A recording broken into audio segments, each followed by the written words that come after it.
Triplets save a drowning stranger at the beach.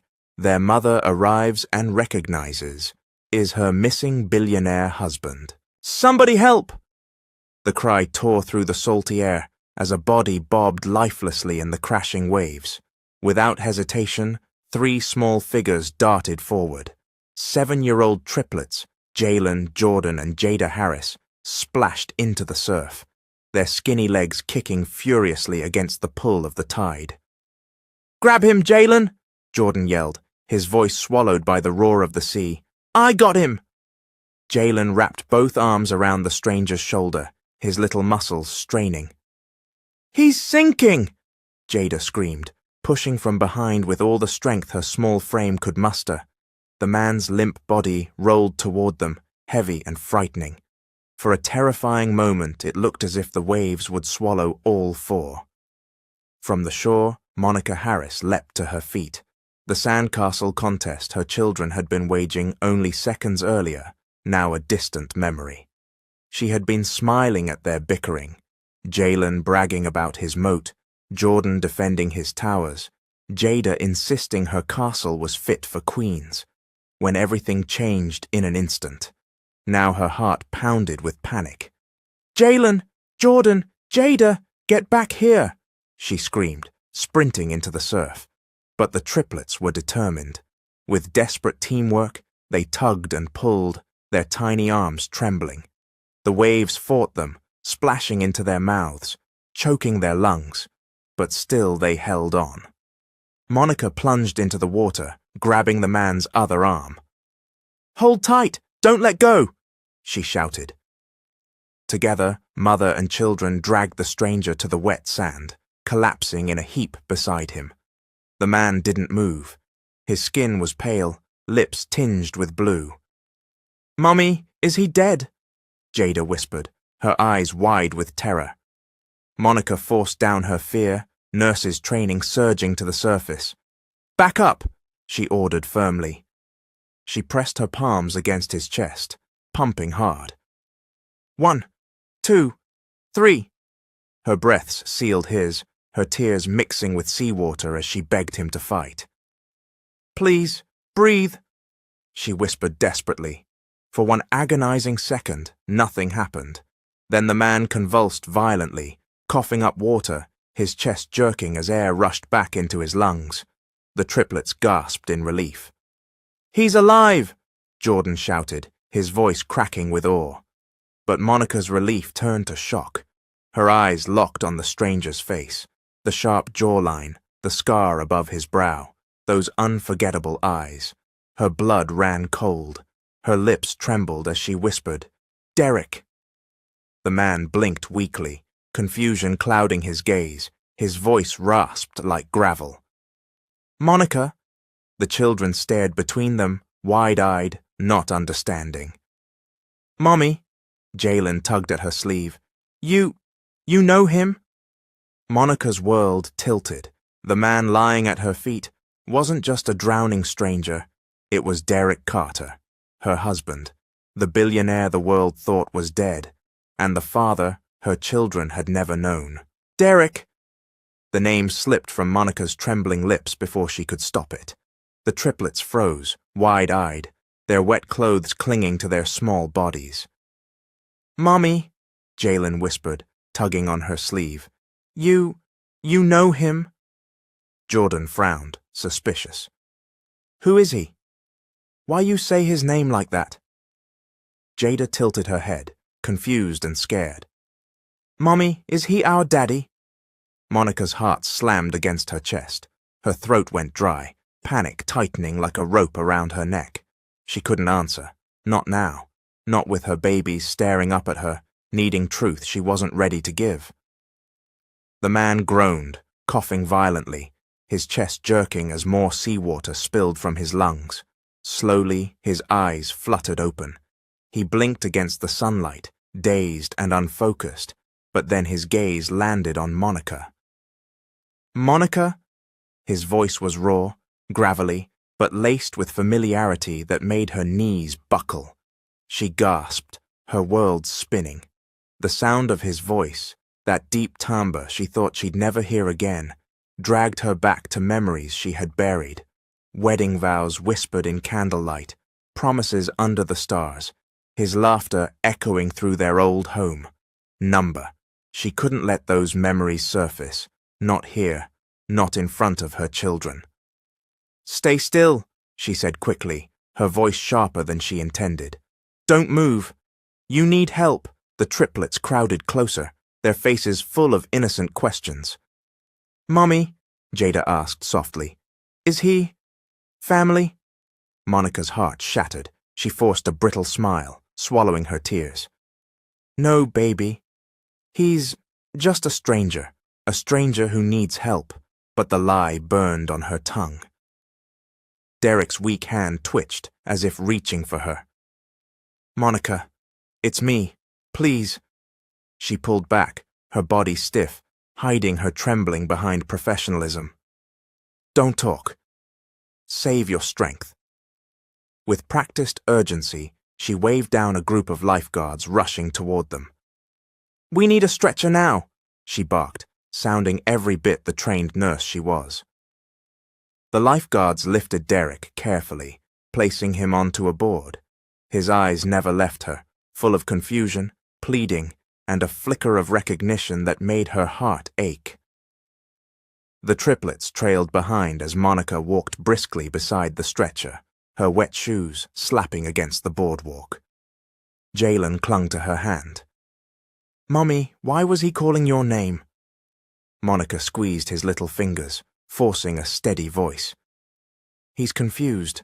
Sometimes people say strange things when they're sick. Don't worry," but inside she was crumbling. The man her children had risked their lives to save wasn't just any drowning stranger.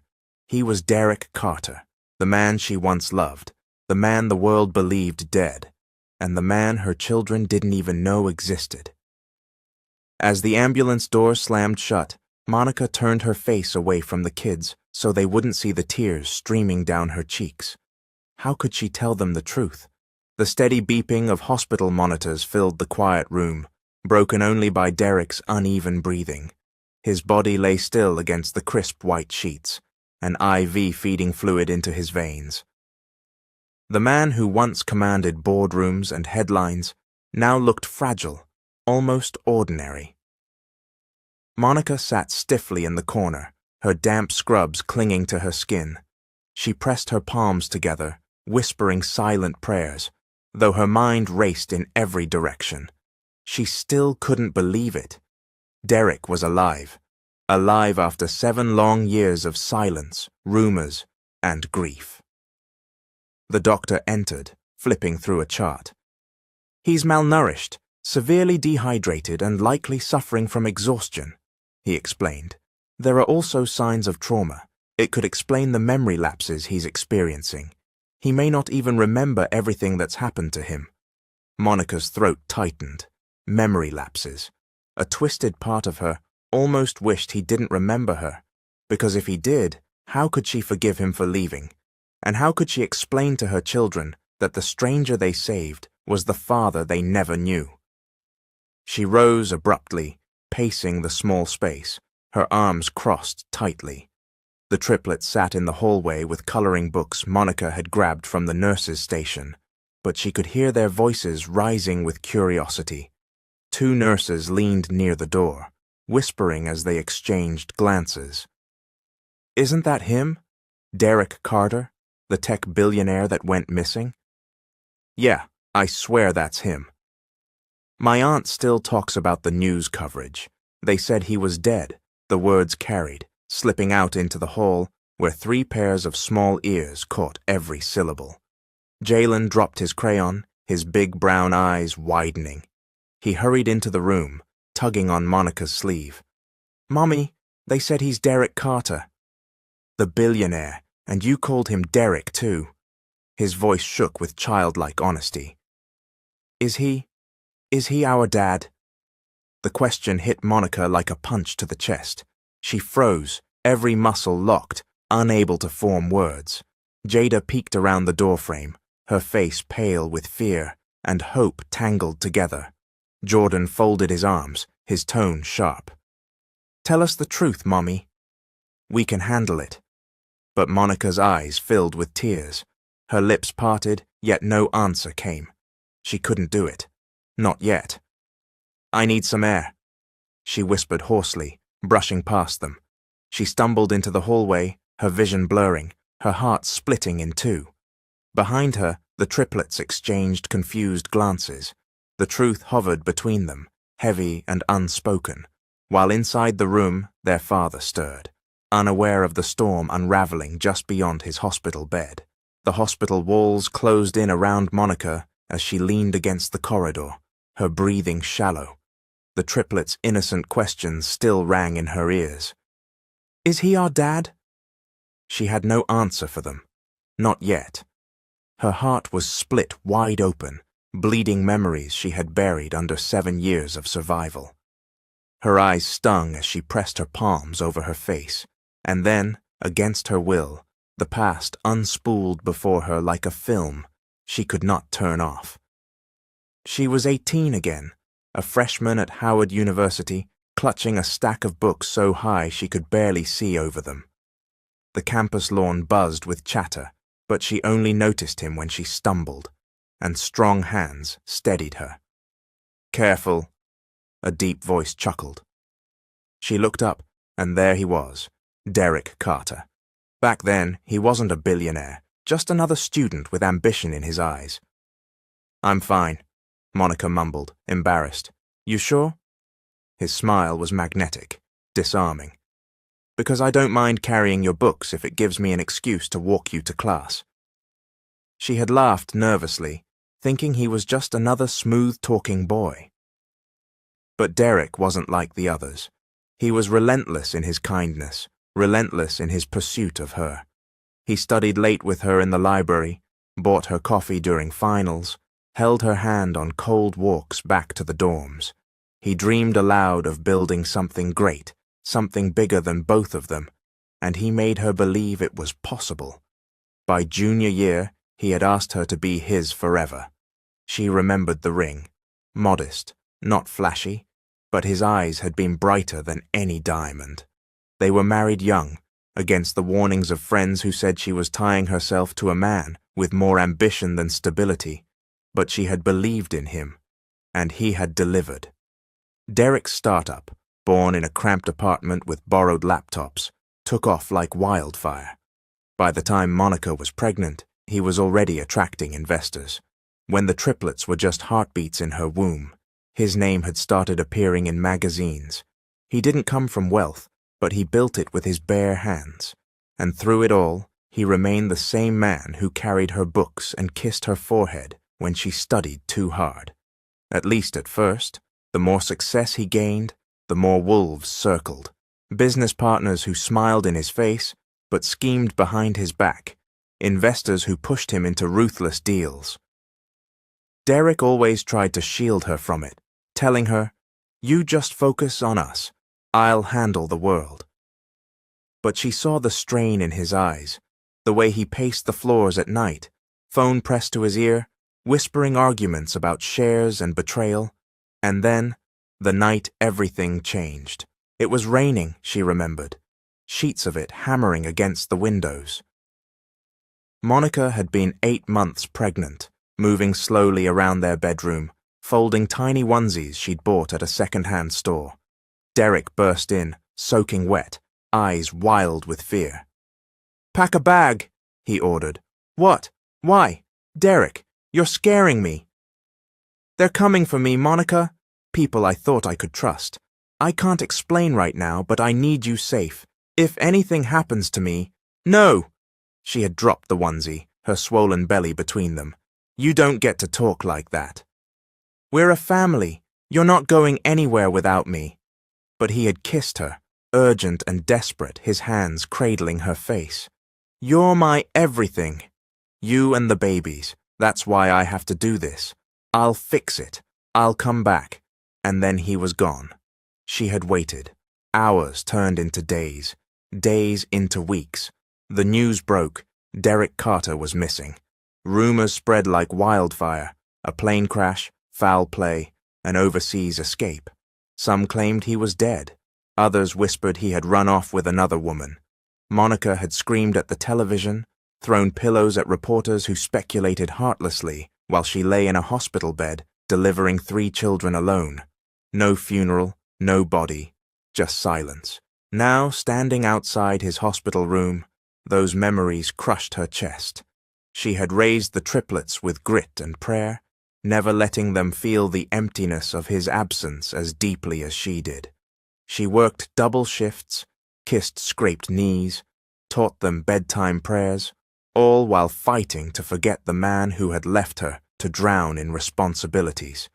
And yet, here he was, alive, breathing, looking at her with those same eyes that once promised forever. Her hand trembled as she reached for the doorknob, then stopped. Inside, she heard Jordan's muffled voice, curious and suspicious. "Why won't Mommy tell us who he is?"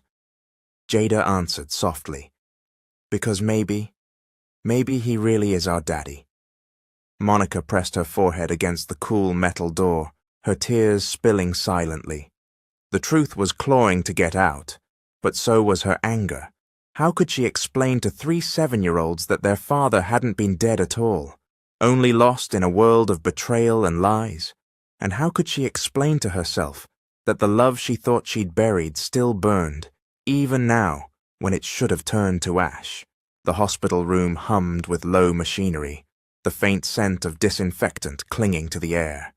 Derek lay propped up against the pillows, his dark skin pale from exhaustion, yet his eyes burned with a determination Monica hadn't seen in years. The triplets hovered in the doorway, uncertain, 3 sets of brown eyes locked on him with a mixture of suspicion and awe. "Come in," Derek said softly, his voice raspy but steady. His gaze moved from one face to the next. Jalen with his serious expression, Jordan with his arms crossed, Jada clutching her sketchbook like a shield. Monica stood behind them, her arms folded, torn between protecting her children and letting them see for themselves the man who had once been her world. Jalen was the first to step forward. He dragged a chair to the bedside with a loud screech and sat, legs swinging nervously. "Hi," he said after a pause. "I'm Jalen." "I'm the oldest." By 2 minutes, Derek's lips curved faintly. "Oldest, huh? That makes you the leader." Jalen shrugged, but pride flickered in his eyes. Jordan wasn't so easily swayed. He marched forward, planting himself at the foot of the bed, chin raised defiantly. "If you know Mommy, then why you ain't been around?" "Why you let her cry at night when she think we sleep?" Monica stiffened. She hadn't realized her children had noticed. Heat rushed to her face, shame and anger colliding. Derek's throat worked as he searched for words. His voice cracked. I didn't want to leave her. I didn't want to leave you." His gaze swept over all 3. "Something happened. People I trusted betrayed me. I thought if I stayed, you'd all be in danger. I thought disappearing was the only way to keep you safe." Jordan's eyes narrowed. "That sounds like a lie." "Jordan," Monica warned, but Derek held up a hand. "No, he deserves the truth," Derek said, his tone firm but gentle. "You're right to be angry. If I were you, I'd be angry too." For the first time, Jordan faltered, his arms loosening from their crossed position. Jada had stayed quiet until then, lingering near the doorway. Her small hands clutched her sketchbook tightly against her chest. She finally shuffled closer, sliding it onto Derek's lap without a word. Derek looked down. On the page was a drawing of 4 stick figures, a mother, 3 children, and a man with broad shoulders. Over it, in shaky handwriting, she had written, "Our family." His breath caught. His fingers trembled as he traced the crayon lines. He swallowed hard, his vision blurring. This is beautiful, baby girl."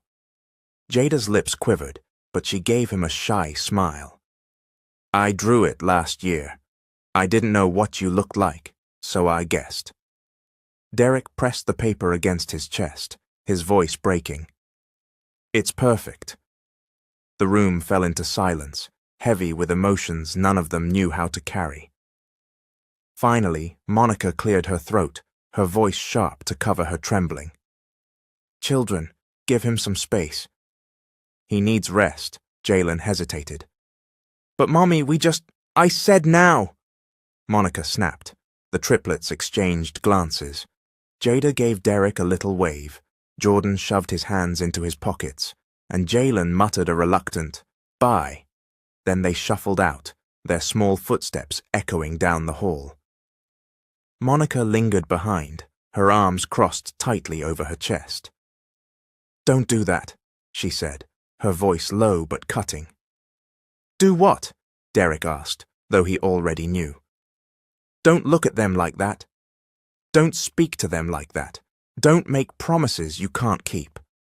Her eyes glistened with unshed tears, but her jaw was set. "They've grown up without a father. They don't need to get attached to you, only for you to disappear again." Derek sat straighter despite his weakness, meeting her glare with quiet resolve. "Monica, I didn't choose to leave, but I'll be damned if I let anyone take me away from them again." "From you again?" She shook her head, bitter laughter escaping. "You always talked big, Derek. Promises, dreams, empires. And then one night, you were just gone. Do you know what that did to me? To them?" His eyes softened. "I know. And I'll spend every breath I have left making it right."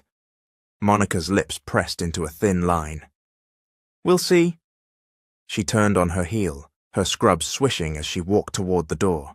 But just before leaving, she glanced back at him, the man who had been both her greatest love and her deepest wound. Derek sat clutching the drawing to his chest, tears rolling silently down his face, and Monica realized, with a pang of fear she couldn't admit out loud, that her children weren't the only ones who still longed for him. The night settled heavy over the Harris apartment, a silence so thick that Monica could hear the faint hum of the refrigerator and the steady ticking of the old clock on the wall. The triplets had finally drifted off to sleep after hours of restless questions she hadn't been ready to answer. She had kissed their foreheads, tucked their blankets under their chins, and whispered the same lie she had repeated all day. "He's just a stranger, a man who needed our help." But in the quiet now, with no children watching, Monica collapsed into the armchair in the living room, her body heavy with exhaustion. Her mind replayed every moment of the last 24 hours, the waves swallowing Derek, the triplets dragging him out, his face pale but unmistakable. 7 years of grief had shattered in one afternoon, replaced with confusion and anger so sharp it left her trembling. Her phone buzzed on the table beside her. Keisha. Monica hesitated, then answered. "Girl," Keisha's voice boomed through the speaker, thick with worry. "You sound like death." "What's going on? You said you had an emergency at the hospital. Don't tell me it was another 20-hour shift." Monica closed her eyes, pressing her fingers to her temples. "It's not work. It's worse. Worse than being on your feet 16 hours and still broke? Spill it." Monica swallowed hard, her throat tight. "Keisha, he's alive."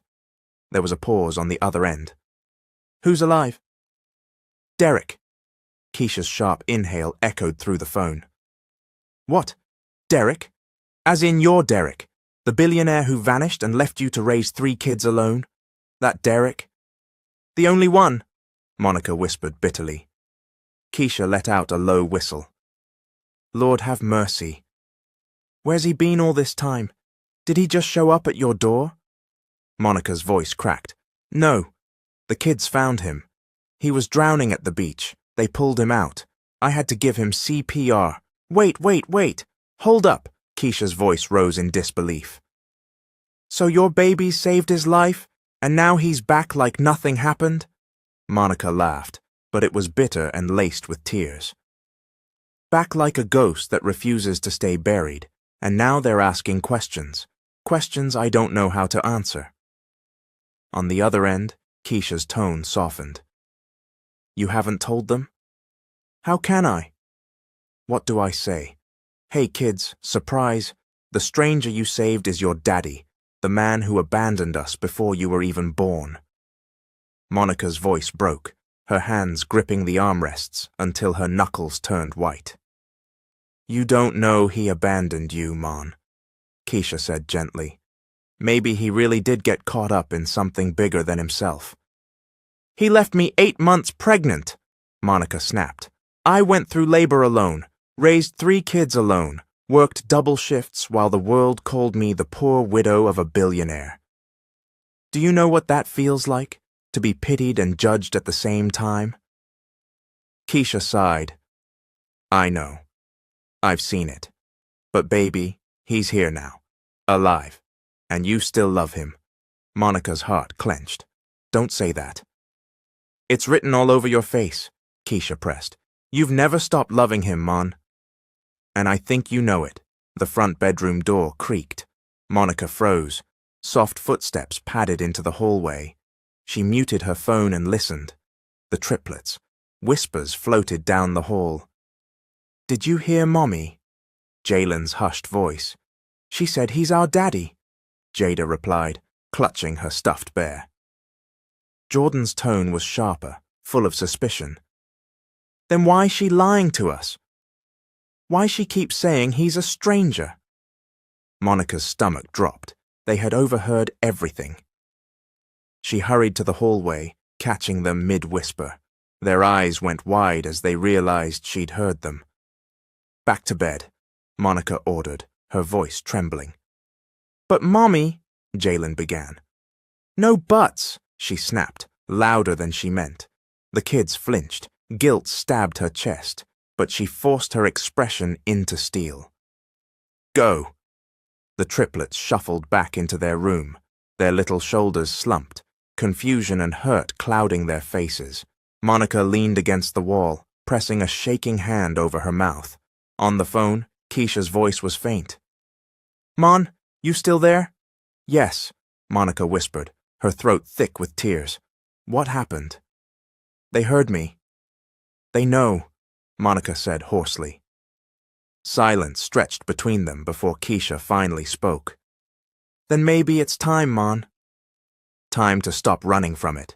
Time to stop protecting them from a truth that's already breaking them. Monica slid to the floor, pulling her knees to her chest.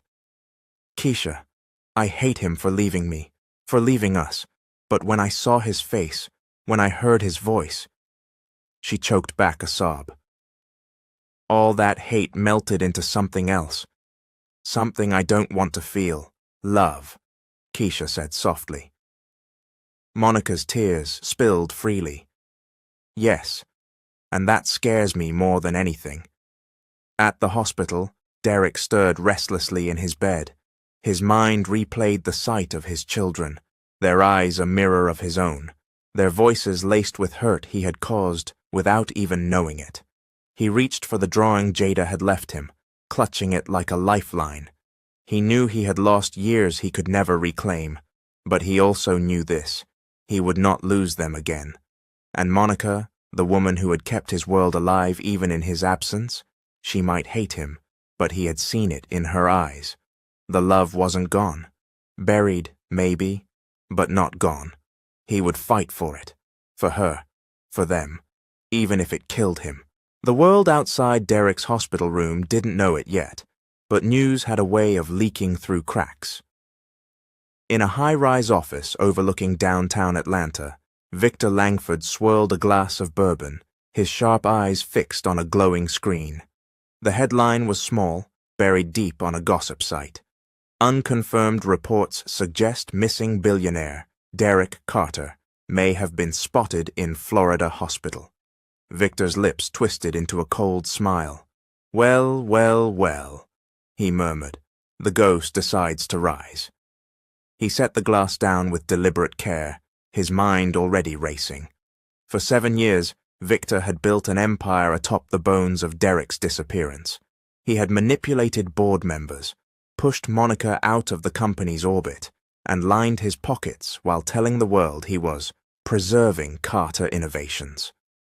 If Derek was alive, all of it, the power, the money, the carefully woven lies, would collapse.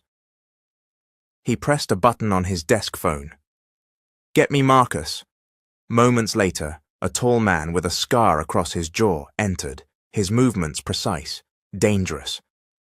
"Derek Carter's alive," Victor said flatly. "Find out where he's hiding. And keep eyes on anyone close to him, especially Monica Harris." Marcus gave a slow nod. "You want surveillance or elimination?" Victor's eyes gleamed. "For now? Watch, learn. If he's weak, I'll finish what I should have finished years ago." Back at the hospital, Derek sat up straighter when Monica entered with a bag of fresh clothes. The dark circles under her eyes betrayed her lack of sleep, but her presence filled the sterile room with warmth he hadn't felt in years. "Thank you," he said softly, accepting the bag. His fingers brushed hers, and Monica pulled back as though burned. "Don't," she warned, her voice trembling. "Don't act like we can just pick up where we left off." "I'm not asking for that," Derek said, though his eyes contradicted his words. "I just need time. Time with you. Time with them, Monica echoed bitterly. "You mean the children who don't understand why their mother has been lying to them?" His chest tightened. "I never wanted you to lie. And yet here we are." Silence stretched between them. Derek swallowed hard. "Monica, there are things you don't know. People who wanted me gone. Victor Langford is one of them. He'll come after me again. And now he'll come after you." Monica's face paled, but she crossed her arms, masking fear with defiance. "So not only did you leave me pregnant and alone, but you've dragged danger back to our doorstep?" "I didn't leave you," Derek insisted, his voice sharp. "I was forced out. And yes, danger followed me. But I won't let it touch you. Not this time." Later that afternoon, Monica picked the triplets up from school. The sun beat down, and children spilled onto the playground, their laughter filling the air. Jalen ran ahead, waving his spelling test with a proud grin. Jada clutched her art folder, humming softly. Jordan lagged behind, kicking at the pavement, still brooding from their unanswered questions. Monica smiled faintly, though her chest remained heavy. She reached for their hands when a strange sensation prickled at the back of her neck, the feeling of eyes on her. She turned sharply.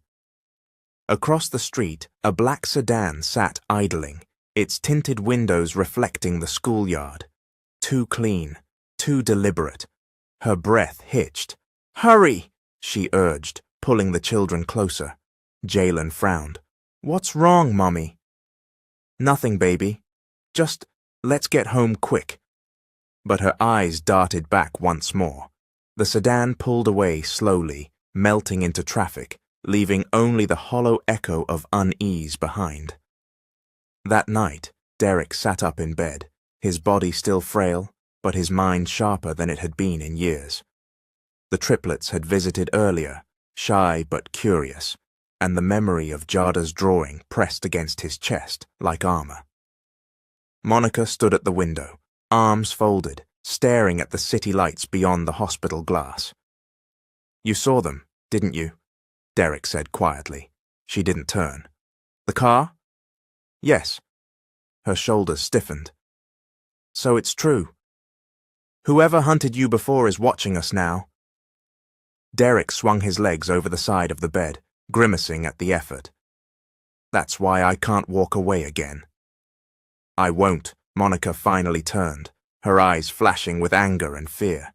"You're barely strong enough to stand, Derek." "How do you expect to fight men like that?" "Because this time I'm not fighting alone," he said firmly. "I have something worth protecting. You, our children." Her lips parted, but no words came. For a moment she saw the man she had once married. Not the billionaire, not the ghost, but the fighter who had built everything from nothing. The man who had carried her books at Howard, who had sworn he would always take care of her. The love she had buried surged up like a wave threatening to drown her. She turned back to the window, hiding her tears. "Don't promise what you can't keep," she whispered. "I'll keep this one," Derek said, his voice steady with conviction. And in the shadows of the parking lot below, Marcus watched from the driver's seat of the black sedan, a camera clicking softly in his hand.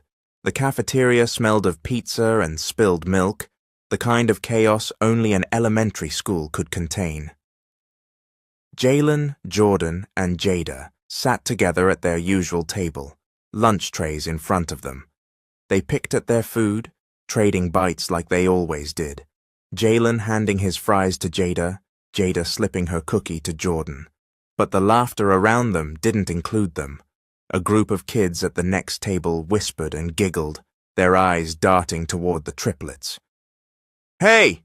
one boy called out, his voice loud enough to carry. "Ain't y'all the kids with no daddy?" The words sliced through the noise. Jordan's jaw clenched. Jada dropped her spoon, her eyes filling instantly with tears. Jalen's hands balled into fists, his chest rising and falling. "Shut up," Jordan snapped, standing so quickly his chair scraped against the floor. The boy smirked, emboldened by his friends. "What? Everybody knows. Y'all don't even got a real family." "Just your broke mom," laughter erupted. The triplets burned with shame and rage. Jada whispered, trembling. "Stop it. Just stop." Jalen slammed his tray down. "You don't know what you're talking about." The cafeteria grew quieter, students sensing the tension. Jordan stepped forward, his small frame radiating defiance. "Our daddy's back." He was gone, but he's back now, and he's not just anybody. He's Derek Carter. The room gasped. Teachers turned. The kids at the next table froze, their smirks faltering. "Derek Carter," one girl echoed. "Like the billionaire that's supposed to be dead?" Jordan's chin lifted higher. "That's him. He's our dad, so y'all better stop talking trash." The murmurs spread like wildfire. The cafeteria buzzed with excitement, disbelief, and curiosity. The triplets sat back down, their hearts pounding, but pride flickering in their eyes. By the end of the school day, the whispers had grown into a full-blown rumor. Teachers huddled in the hallways, staff exchanged looks, and other kids pointed at the triplets with awe instead of mockery. When Monica arrived at pickup, she sensed the shift immediately. Parents stared. A teacher cleared her throat nervously and asked Monica to step inside. In the office, the principal adjusted her glasses, her expression carefully neutral. "Mrs. Harris, some chatter has started among the students today. Your children announced that their father has returned and claimed he is Derek Carter." Monica's stomach dropped. She looked at her children, their faces flushed with a mix of fear and defiance. "Is this true?" the principal pressed. Monica's lips parted, but no words came. She wanted to deny it, to shield them from scrutiny. But Jordan blurted out, "It is true. We saved him at the beach, and he's alive. He's our daddy." Jada clutched her bear tightly. "Please don't make us lie anymore, Mommy." Monica's heart shattered. She turned to the principal, her voice steadier than she felt. "Yes, it's true. But this is private family business, and I'd appreciate if the school respected that." The principal nodded slowly. "Of course. But you should know, with a name like his, this won't stay quiet for long." The next morning, the triplets walked into school with knots in their stomachs. Would the teasing be worse now? Would kids call them liars? But as they stepped onto the playground, the same boy who had mocked them the day before stopped in his tracks. His jaw dropped, because standing by the school gates, in a sharp black suit, was Derek Carter himself. The billionaire who had once vanished, now alive, breathing, larger than life. His presence commanded attention. Tall, broad-shouldered, his deep brown skin glowing in the sunlight. A man both regal and familiar. Gasps rippled across the yard. Parents froze mid-conversation. Teachers whispered frantically. Children pointed with wide eyes. Derek's gaze softened as it fell on his children. Jalen, Jordan, Joyda. The triplets ran to him instinctively. He crouched low, opening his arms, and they collided into his embrace. For the first time, their classmates saw them not as the kids with no father, but as the children of a man who radiated strength and power. "You came," Jada whispered into his chest. "I told you," Derek murmured, pressing a kiss to her hair. "I'll never leave you again."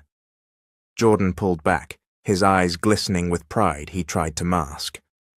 "See?" he shouted at the other kids. "Told you he's our dad." Jalen grinned, his chest puffed out. "And he's real." The schoolyard buzzed with awe. Children whispered to each other, some even daring to step closer. "That's really him? He's alive? He's their dad?" Monica stood a few feet away, her heart in her throat. She hadn't known Derek would come. Part of her wanted to drag him away, shield her kids from the spectacle, but another part, a deeper, more vulnerable part, saw the pride shining in her children's eyes and couldn't bring herself to interfere. That afternoon, as the children skipped out of school with their heads high, Monica pulled Derek aside. "What was that stunt?" she demanded, her voice low but sharp. He met her glare calmly. "It wasn't a stunt. They needed me. You made a scene," she hissed. "Now everyone knows. Reporters will come. Questions we aren't ready to answer will follow." "And what's the alternative?" Derek countered, his tone hardening. "Let them be mocked as fatherless? Let them carry shame they don't deserve. No, Monica, I won't let them hide anymore. They have a father, and the world needs to see it." Monica's eyes filled with tears, frustration and longing colliding in her chest. "Do you have any idea what it's been like? Watching them cry, watching them ask about you, watching them wonder if they were enough to keep you here?" "I do," Derek said softly. "Because I lived it too. I thought of them every day, and I thought of you." She shook her head, unwilling to let his words sway her. "This isn't about us. It's about them, and you'd better be sure, Derek, because if you walk into their lives now, you can't walk back out." "Not again." Derek's jaw tightened, but his voice was steady. "I won't. I swear it." That night, the triplets sat in their room, their faces glowing with excitement. "Did you see how everyone looked when Daddy showed up?" Jordan grinned. "Nobody gonna mess with us now." Jalen puffed his chest. They were jealous. "You saw it." Jada hugged her bear tightly, whispering softly, "He really came back." For us, in their small apartment, for the first time, the children drifted to sleep, not with questions, but with pride, and Monica lay awake, staring at the ceiling, torn between relief that her children had found their father and fear that his return would bring a storm none of them were ready for. The Harris apartment was small, too small for the weight of all the emotions pressing inside it that evening. The peeling paint on the walls, the flickering light in the hallway, the hand-me-down furniture. Monica had fought for every square inch of this space, making it into a home for her 3 children. And now, Derek Carter, the man who once lived in mansions, stood in her doorway like an intruder. The triplets tugged him inside before Monica could even protest. "Come see our room, Daddy," Jada squealed, her small hand wrapped around his. The word Daddy slipped from her lips with such natural joy that Monica's chest constricted. Derek froze for a second, as though the word hit him with equal force. Then His lips curved into the softest smile she'd seen on him since their college days. "Lead the way." The children pulled him down the narrow hallway to their shared bedroom. 3 beds lined the walls, each decorated with mismatched blankets and posters taped unevenly. Toys were scattered across the floor, and Jada's drawings covered nearly every surface. "This is my side," Jalen declared proudly, showing off a shelf where he had stacked books and toy cars. "I read faster than them," he added, shooting his siblings a smug grin. Jordan rolled his eyes. "Barely. My Lego tower was taller than yours last week, because you cheated," Jalen retorted. Derek laughed, the sound filling the cramped space like sunlight through a window. "Looks like I got some competitive little warriors on my hands." Jada shyly handed him another drawing, this one of the beach, with 3 small figures dragging a much larger one to shore. At the bottom, in colorful letters, she had written, "The day we saved Daddy." Derek's throat tightened. He knelt down so his eyes were level with hers. "You saved me in more ways than one," he whispered. "I don't deserve you 3, but I promise I'll spend the rest of my life proving I do." Monica lingered at the doorway, arms crossed, biting her lip to keep from crying. She hated how easily he slid into their lives, how naturally the children clung to him. She had worked so hard to build walls around their little family, and now he was breaking them down with nothing more than his presence. At dinner, the kitchen table wobbled beneath their plates of spaghetti and garlic bread. It wasn't much, but it was warm, filling, and familiar. Derek sat at the head of the table, though Monica hadn't asked him to. The triplets chattered non-stop, their voices overlapping, telling stories of school, games, and dreams. "I got an A on my spelling test," Jalen boasted, waving his paper. "But I'm going to be an artist," Jada declared, pushing her sketchbook across the table. "See, I drew Mommy and Daddy together." Monica's cheeks burned as Derek's eyes lingered on the drawing. He smiled faintly. "You've got talent, baby girl." Jordan stabbed his fork into his spaghetti. "I don't care about spelling or drawing. I just want to know why you left his bluntness suck the air out of the room." The twins froze, looking at Derek expectantly. Monica braced herself, ready to intervene. The twins froze, looking at Derek expectantly. Monica braced herself, ready to intervene. Derek set his fork down slowly. His gaze met Jordan's, unwavering. "I didn't want to leave. People I trusted betrayed me. They took everything I built, and they tried to take my life. Staying would have put you, your mother, and all of you in danger." Jordan's brows furrowed. "So you thought we'd be better without you?" Derek's voice cracked. "No, not better, but safer. And it was the biggest mistake of my life." Silence hung over the table. Then Jalen reached out and patted Derek's hand, his voice small. "We're glad you're back now." Jada nodded eagerly. "Me too." Even Jordan's hardened face softened, though he said nothing.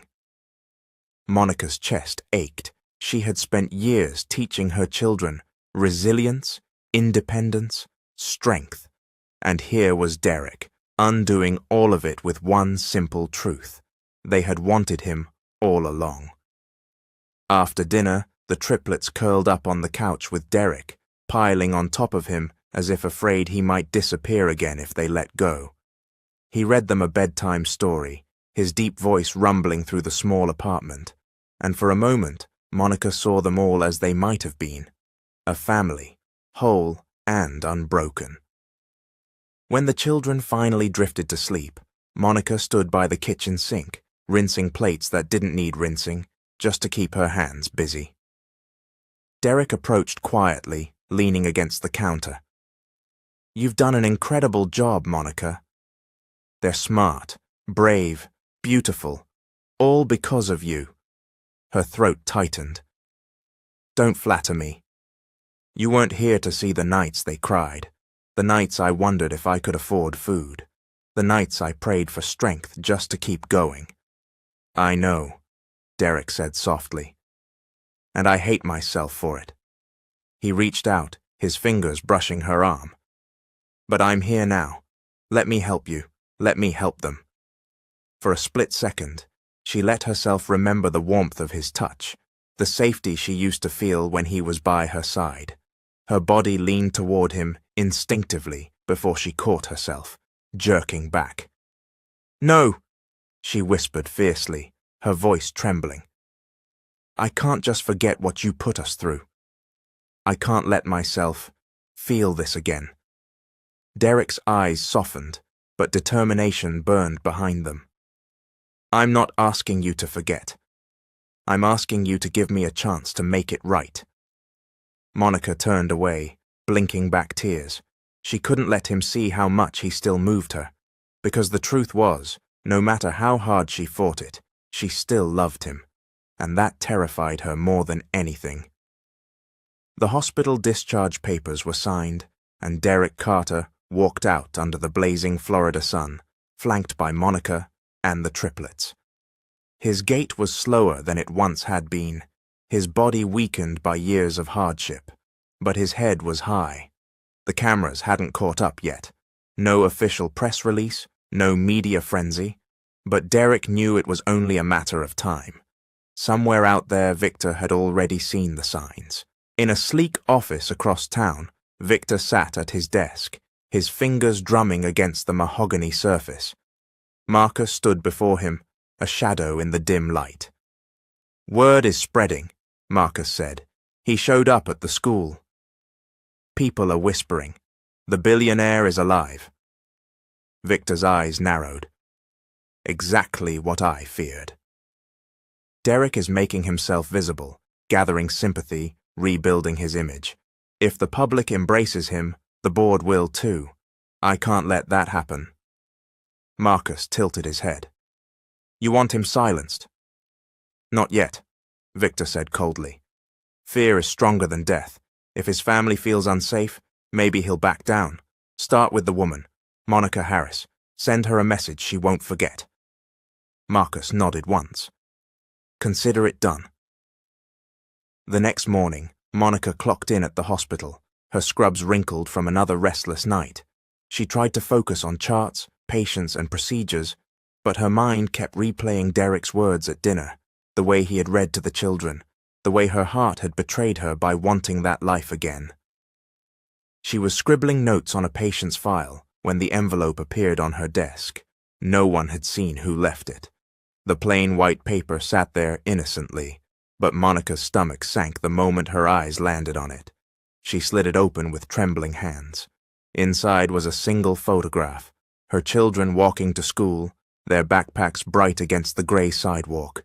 Scrawled across the bottom in thick black marker were the words, "Keep him quiet, or they won't be safe."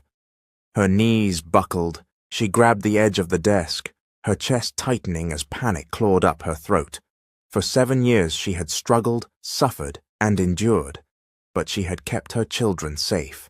Now, because of Derek's return, even that promise was unraveling. That evening, Monica stormed into the apartment, the photograph clutched in her fist. Derek sat on the couch with Jalen in his lap, helping him with math homework, while Jada and Jordan sprawled on the rug coloring. It should have been a peaceful scene. It should have been everything she wanted, but she couldn't see it. All she saw was danger. "We need to talk," she snapped. The children glanced up. Derek's brows knit in concern. "Monica?" She tossed the photograph onto the coffee table. The kids gasped, leaning closer to see. Derek snatched it up, his jaw tightening. His eyes darkened as he read the words. "Who gave you this?" he demanded. "It was waiting for me at work," she said, her voice shaking with fury. "You brought this into our lives. You came back, and now our children are targets." Jalen's eyes widened. "Mummy, what does it mean?" "Go to your room," Monica ordered. "But," Jada began. Now! She barked. The triplets shuffled down the hall reluctantly, fear etched across their small faces. When the door clicked shut, Monica rounded on Derek. This is exactly why I didn't want them to know you. You disappeared once, and we survived. But this is worse. They're watching us, threatening us. My babies could get hurt. Derek rose to his feet, towering over her, his voice low but steady. And that's exactly why I won't run again. Victor is behind this. I know it. He thinks he can scare me back into hiding, but I won't let him touch you. Or them, Monica's hands trembled. How? How can you protect us? You can barely walk a block without losing your breath. You don't have the company anymore, the security, the power. You're not the man you used to be. Her words were crueler than she intended, but the fear behind them sharpened her tongue. Derek flinched, but his jaw set firmly. You're wrong, he said quietly. I may not have my empire, but I have my family. And I'll fight for that with everything I have left. Monica's eyes filled with tears. You think that's enough? Love and promises? Because promises are what you left me with last time, and they didn't keep me warm when the rent was overdue. They didn't stop me from working doubles while the world called me a widow. I know, Derek said, his voice breaking, and I'll never forgive myself for that. But I swear to you, Monica, I won't let history repeat itself. The bedroom door creaked. The triplets had been listening. Mommy? Jada's small voice wavered as she stepped into the hall. Are we in danger? Monica's breath caught. She knelt quickly, pulling her daughter into her arms. No, baby. Mommy won't let anything happen to you. But Jada's big eyes flicked to Derek. Will Daddy protect us too? Derek knelt beside them, placing a hand gently on Jada's shoulder.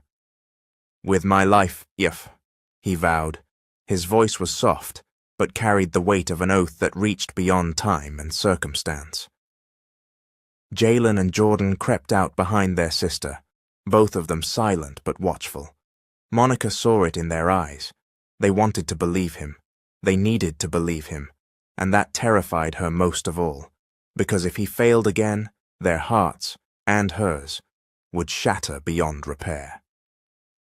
That night, after the children finally fell asleep, Monica stood at the window, staring at the parking lot below. A black sedan sat under the flickering streetlight, its engine humming quietly. Watching, waiting. Derek joined her, his hand brushing against hers. For once, she didn't pull away.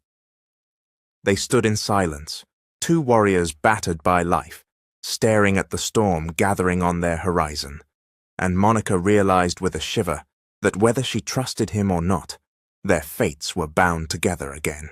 The black sedan disappeared just before dawn, leaving only the echo of its engine in the night, but the sense of being watched clung to Monica's skin like smoke she couldn't wash off. She had barely slept, pacing the narrow apartment while the triplets tossed and turned in their beds. Derek had sat silently by the window for hours, eyes trained on the street below, shoulders tense like a soldier on guard duty. Every so often, he scribbled something on a scrap of paper, muttering under his breath. By the time the sun rose, Monica's patience had frayed. "What are you writing?" she asked sharply, arms crossed. Derek didn't look up. "Names, numbers, people I can still trust." Her stomach knotted. "So you're planning something?" Behind my back, he finally met her gaze, his eyes heavy with exhaustion, but burning with determination. "I'm not planning behind your back. I'm planning for us." For them, his eyes flicked toward the closed bedroom door where the children slept. Monica stepped closer, her voice low but trembling. "Don't lie to me again, Derek. If you're dragging us into something dangerous, I deserve to know. They deserve to know." He set his pen down and leaned back in the chair, rubbing his face. "Victor didn't just want the company, Monica. He wanted me gone because I knew too much about the embezzlement, the offshore accounts, the dirty deals. He was laundering money through Carter Innovations, and when I confronted him, he made his move. One night, I was lured to a meeting, and the next thing I knew, I was running for my life. I couldn't come back, not without proof, not without risking you and the babies. Monica's throat tightened. So you left me to bury you in my heart while you chased proof? I left to protect you. His voice cracked, desperation spilling out. If Victor had known where you were, you would have been his leverage.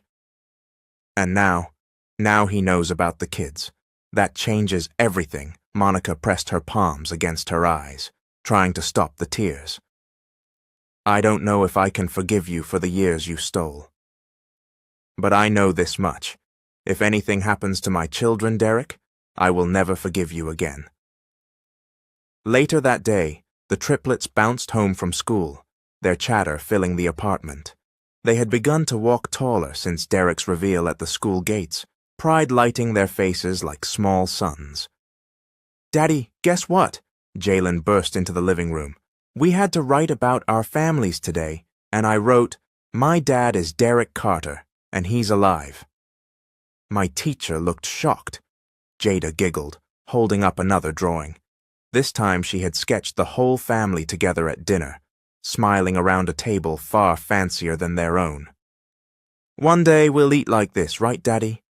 Jordan smirked. I told that boy Marcus, the one who teased us, that my dad could buy his whole house. He shut up real quick. Monica groaned, setting down her grocery bags. Jordan, we don't brag. Why not? Jordan shot back. We finally got something to brag about. Derek chuckled, pulling his son into a side hug. Your mum's right. Pride doesn't need shouting. Real strength speaks for itself. Monica caught the way the children beamed at him, and her chest ached with conflicting emotions. They deserved this joy. But at what cost? That night, after the triplets had gone to bed, Monica found Derek at the kitchen table again, poring over his notes. The lamplight cast shadows across his face, accentuating the lines hardship had carved into him.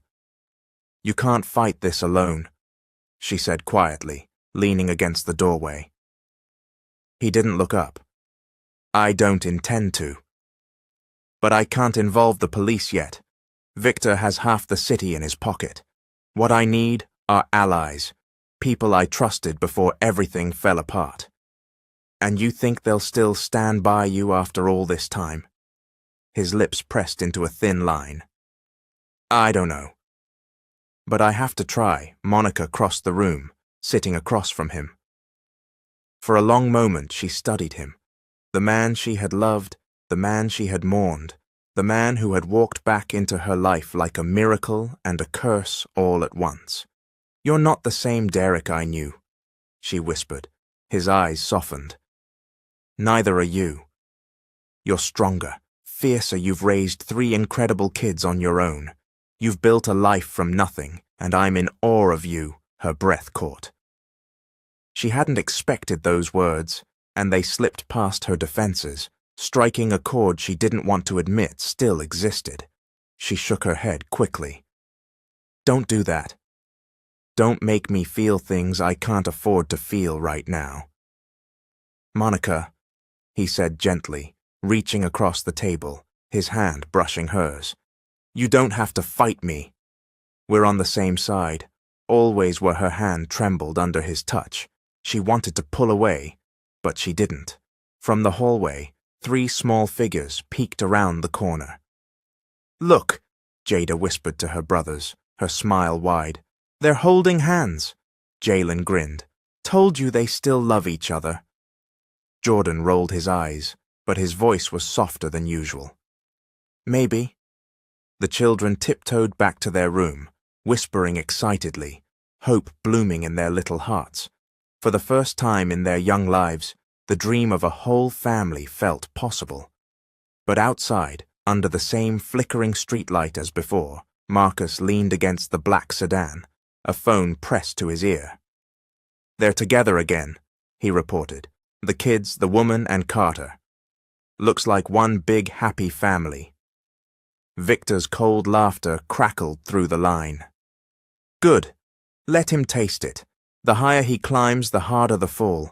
Keep watching. Soon we'll remind him what it costs to challenge me. Marcus pocketed the phone, his eyes narrowing on the apartment window, glowing warmly against the night. Inside was love, fragile but fierce. Outside was danger, waiting to strike. And the war between the two had only just begun. The night was heavy and still, the kind of silence that pressed against the walls like a warning. Monica lay awake in her bed, listening to the hum of the old fan and the steady breaths of her sleeping children in the room down the hall. Sleep wouldn't come. It hadn't in days. Every creak of the building made her tense. Every shadow beyond the curtains sent her imagination racing. She had lived years as a single mother, scraping by, but she had never felt hunted. Now, since Derek's return, her fear had grown claws. Beside her, Derek shifted on the couch where he insisted on sleeping, his body still too frail to carry the weight of the past, but his mind sharper than ever. He hadn't told her what names were on his list, but she knew he was preparing for something, a confrontation, a war. And tonight, the war came to them. It started with a faint rattle at the fire escape window. Monica sat bolt upright, her pulse pounding. She crept into the hallway, her bare feet silent on the worn floorboards. Derek was already up, his frame silhouetted against the dim light from the street lamp. His eyes met hers, and she knew instantly he had heard it too. The rattle became a scrape, then a soft metallic click. The lock on the kitchen window groaned. "Kids!" Monica hissed, rushing to their room. She shook Jalen's shoulder, then Jada's, then Jordan's. "Wake up!" Now. Quietly, Jalen blinked sleepily. "Mommy!" "Shh!" She pressed a finger to her lips. "Something's wrong." The triplets' eyes widened as fear sobered them. They slipped out of bed, clutching each other's hands. From the living room came a sharp crash, the sound of glass shattering. Jada whimpered. Jordan's small fists clenched. Jalen whispered fiercely, "I'll protect you." Monica's heart broke and swelled at once. Even in terror, they were trying to be strong. The first intruder stepped into the apartment, his face hidden beneath a ski mask, a crowbar glinting in his hand. Behind him, another followed, larger, his movements predatory. Marcus slipped in last, calm and deliberate, his scar catching the light. His eyes swept the apartment like a hunter tracking prey. "Search everywhere," he ordered. His voice was low but sharp. "The kids are the leverage. Find them!" Monica pressed her children into the narrow gap between their bed and the wall, whispering urgently, "Stay down. Don't make a sound." Then she grabbed the heavy lamp from the dresser and crept into the hall. Her pulse thundered in her ears. She had spent 7 years fighting for survival, and tonight she would fight again, tooth and nail, for her babies. Derek met the first intruder head-on in the living room. His body was weaker than it had been in his prime, but adrenaline surged through his veins. He grabbed the man's wrist before the crowbar could swing, twisting with all his strength. The intruder yelped, stumbling, and the crowbar clattered to the floor. Derek snatched it up, brandishing it like a weapon. "You picked the wrong family," he growled. The second man lunged from behind, tackling Derek to the floor. The air rushed from his lungs. Pain flared in his ribs, but he refused to let go of the crowbar. Monica burst from the hallway, swinging the lamp with all her might. It smashed against the second intruder's back, sending him sprawling. "Stay away from my children!" she shouted, her voice fierce and unrecognizable even to herself. Marcus stepped forward, his movements calculated. He didn't rush, didn't stumble. He merely drew a knife from his belt, the blade gleaming. "Monica Harris," he said smoothly, almost mockingly, "you've got fight in you." I can see why Derek loved you. Her stomach twisted. If you touch them, I swear. He smirked. You'll what? Kill me? You're outmatched, both of you. His eyes flicked to Derek, who was dragging himself to his feet, blood trickling from his lip. Look at him. He's a shadow of the man he was. Derek spat blood onto the floor. Maybe. But even a shadow can strike. He swung the crowbar, forcing Marcus back. The knife flashed dangerously, catching the crowbar with a metallic clang. From the bedroom, the triplets huddled, their hearts pounding. Jalen whispered, We can't just hide. Mommy and Daddy need us. No! Jada whispered back, tears streaking her cheeks. They told us to stay. Jordan's eyes blazed. They need help. Come on.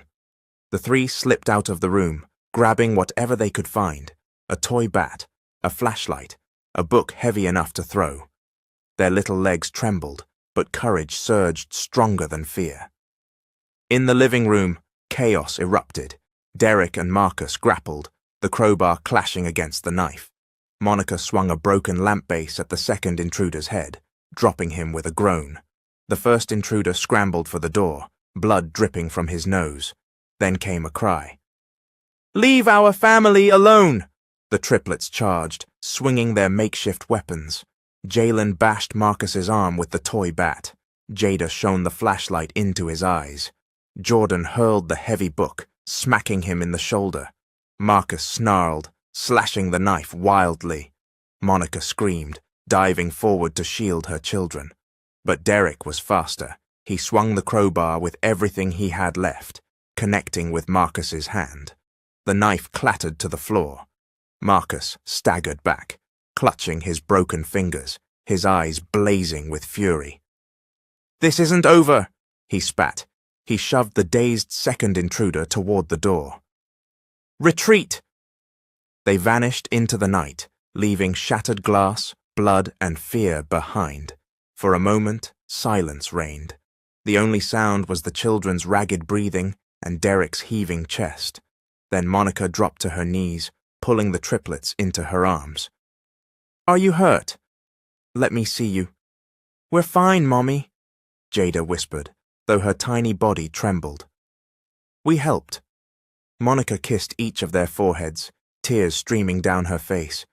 You're brave. But never do that again. Promise me. The children nodded reluctantly, clinging to her tightly.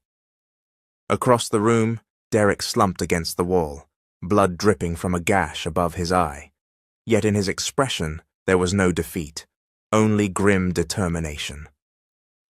Monica looked at him, her chest tightening. For the first time, she saw not just the man who had left her, but the man who had returned, battered, broken, but willing to fight for them all. She rose, crossing the room. She pressed a damp cloth to his wound, her hands trembling. You could have been killed, she whispered. So could you, he rasped.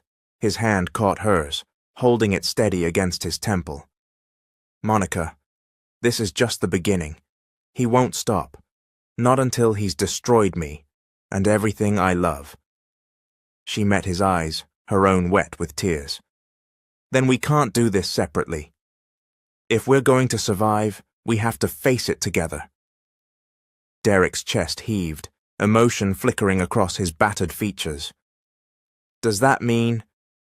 It means, Monica said firmly, glancing at their children who were watching with wide, trusting eyes, that you're not fighting alone anymore. For the first time in years, hope flickered between them. Fragile, desperate, but alive.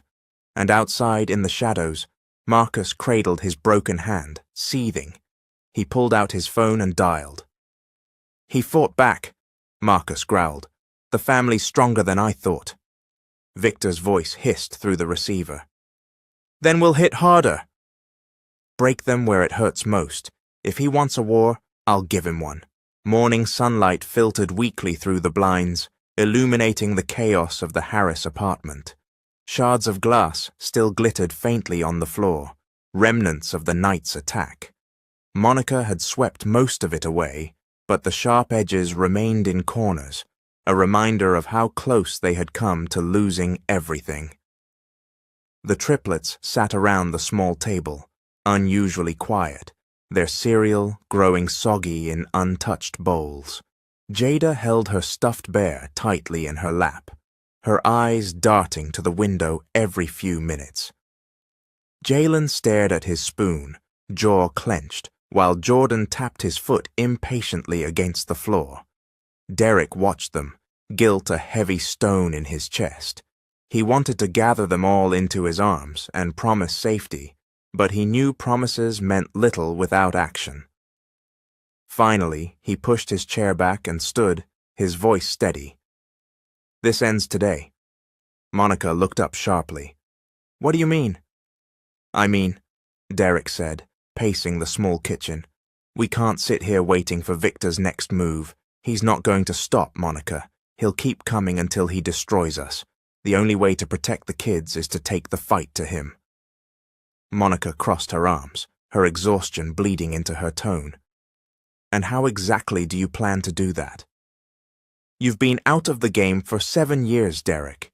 You don't have power or resources or—" "I have people," Derek interrupted, his eyes fierce. "Not everyone betrayed me. Some of them are still out there waiting for a chance to make things right." Monica's brow furrowed. "People you haven't seen in almost a decade. You really think they'll risk everything for you now?" Derek stepped closer, lowering his voice. "I don't have a choice. We don't have a choice. If I don't fight, we'll never be safe, and I won't lose you." "Not again." Monica swallowed hard, her chest tightening at the intensity in his eyes. Part of her wanted to scream at him, to demand he stop dragging them into danger. But another part, the part that still remembered the man who built his empire from nothing, whispered that maybe, just maybe, he could win. "Fine," she said finally, her voice laced with resignation. "But if we do this, I'm involved. You don't get to keep secrets from me anymore." Derek nodded solemnly. "Agreed." That afternoon, Monica found herself in a downtown cafe that smelled faintly of burnt coffee and fried food. Derek sat beside her, dressed in clothes that no longer screamed billionaire, but still carried an air of authority. Across the table sat Clarence C.J. Jackson, a former Carter Innovations board member. His once sleek suit was frayed at the edges, and bitterness hung heavy in his eyes. "You've got some nerve, Derek," C.J. muttered, stirring his coffee with unnecessary force. "The world thought you were dead." "Hell, I thought you were dead, and now you show up, expecting me to risk my neck." "I'm not asking for blind loyalty," Derek said evenly. "I'm asking for justice. Victor destroyed both of us. He stole my company and he forced you out when you wouldn't play dirty. We have proof." "Proof?" C.J. scoffed. "Victor's buried everything. He owns judges, politicians, cops. What do you have, Derek? A few old allies and a family to protect? That's not a plan. That's suicide." Monica bristled. "So you'd rather sit here and do nothing? Let Victor keep destroying lives while you sulk over spilled coffee?" C.J. blinked, startled by her sharpness. He glanced at Derek, then back at Monica. "She's feisty." "She's right," Derek said firmly. "We can't beat Victor alone. But with you, with others who still believe in what Carter Innovations stood for, we stand a chance." For a long moment, C.J. studied them, his jaw working. Then he sighed, slumping back in his chair. "There's a man in New York, a whistleblower. He used to handle Victor's overseas accounts. If anyone has the paper trail you need, it's him. But if Victor finds out you're sniffing around, he'll try to kill me again," Derek finished. C.J. smirked grimly. "Exactly." While their parents were downtown, the triplets faced a battlefield of their own. At school, the story of Derek Carter's return had spread like wildfire. Some kids stared in awe, whispering about billionaires and bodyguards. Others sneered, unwilling to let go of their cruelty. Bet he's not even your real dad, one boy taunted Jordan in the hallway. Bet your mom just made that up. Jordan squared his shoulders, his fists itching. Say that again. The boy laughed. What's he gonna do? Buy me a mansion? He's old and broke.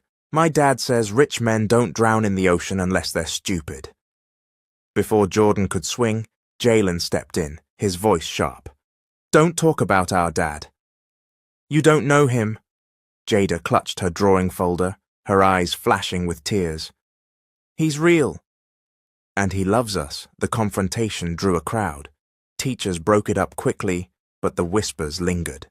By the end of the day, every parent, student, and teacher in the building knew that Derek Carter's children had claimed their father proudly, and among them was a man who didn't belong, a janitor no one recognized, who lingered near the doors with eyes too sharp for his mop.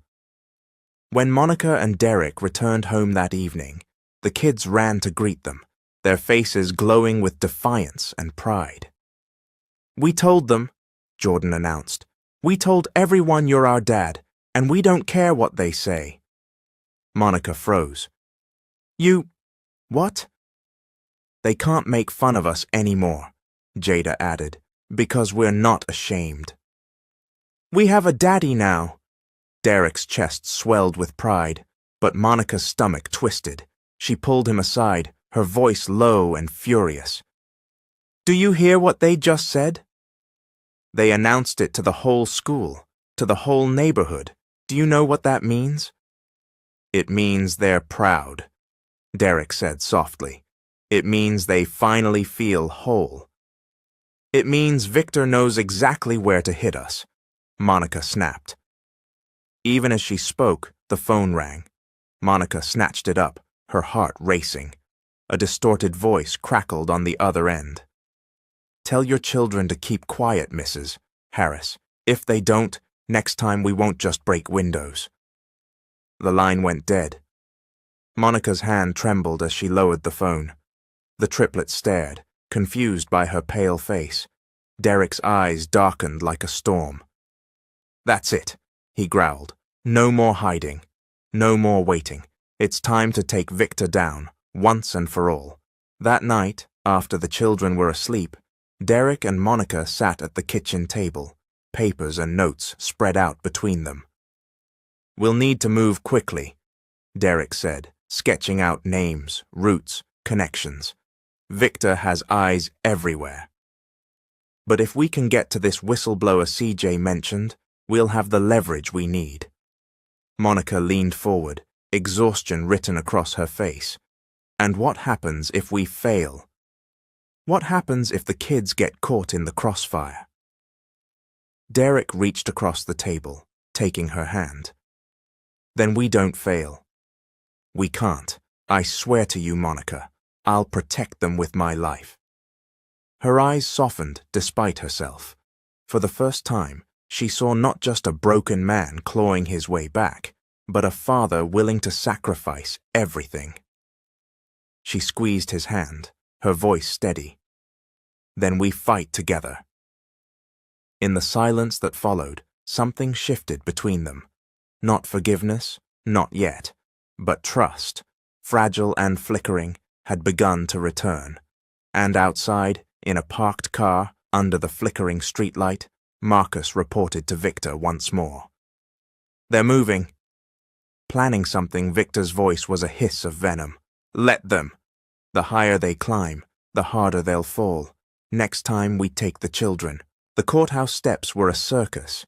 Cameras flashed like lightning, reporters shouted questions over one another, and microphones jutted forward like weapons. The Harris family tried to push through the chaos, but the crowd swelled on all sides. Mr. G. Carter, where have you been for 7 years? Is it true Victor Langford saved Carter Innovations after you abandoned it? Mrs. Harris, how does it feel to have your dead husband suddenly back in your life? Kids, do you know your father? The triplets clung tightly to Monica's hands, their wide eyes darting nervously. Jada pressed her face into her mother's side, while Jalen glared at the cameras with defiance. Jordan hissed under his breath. "They're like vultures." Derek moved ahead, shielding them as best he could. His body wasn't as strong as it once had been, but his presence still commanded attention. "Keep moving," he urged, his voice low but firm. Monica's heart hammered as they finally slipped inside the courthouse. The noise of the outside world faded, replaced by the sterile hum of security machines and the shuffle of lawyers in pressed suits. For a moment she caught Derek's eye. He gave her a small nod, and despite her fear, she felt a flicker of strength. Today wasn't just about reclaiming a company, it was about reclaiming their lives. The courtroom itself buzzed with energy. Rows of spectators filled the benches, reporters scribbled furiously in notebooks, and the judge presided with a steely gaze. On one side sat Derek, Monica, and their small team of allies, including CJ, who had reluctantly agreed to testify. On the other side lounged Victor Langford in a tailored suit, his smirk radiating confidence. His lawyers stacked files high in front of them, like walls meant to intimidate. The trial began. Derek's attorney rose, voice strong. "Your Honor, we are here today to prove that my client, Derek Carter, did not abandon his company or his family. He was the victim of a calculated scheme orchestrated by Victor Langford, a scheme that included financial fraud, threats of violence, and attempted murder." Gasps rippled through the gallery. Victor merely adjusted his cufflinks, unfazed. CJ was the first witness. He testified about the boardroom betrayal, the pressure Victor had applied, the dirty deals forced through when Derek disappeared. "Mr. Langford," CJ said, glaring across the courtroom, "is no savior. He is a thief. He stole Carter Innovations out from under its founder, and he lined his pockets while doing it." Victor's lawyer objected, calling it hearsay, but the judge allowed most of it to stand. The tide seemed to tilt, however slightly, in Derek's favor. Next came documents, bank transfers, offshore accounts, records smuggled out by the whistleblower CJ had pointed them toward. Each page painted Victor as more corrupt than the last. Derek sat straighter, hope flickering in his chest. For the first time in years, justice felt possible. Then it was Monica's turn. She walked to the stand, her legs trembling but her chin high. The triplets sat in the front row, eyes wide, watching their mother like hawks. "Mrs.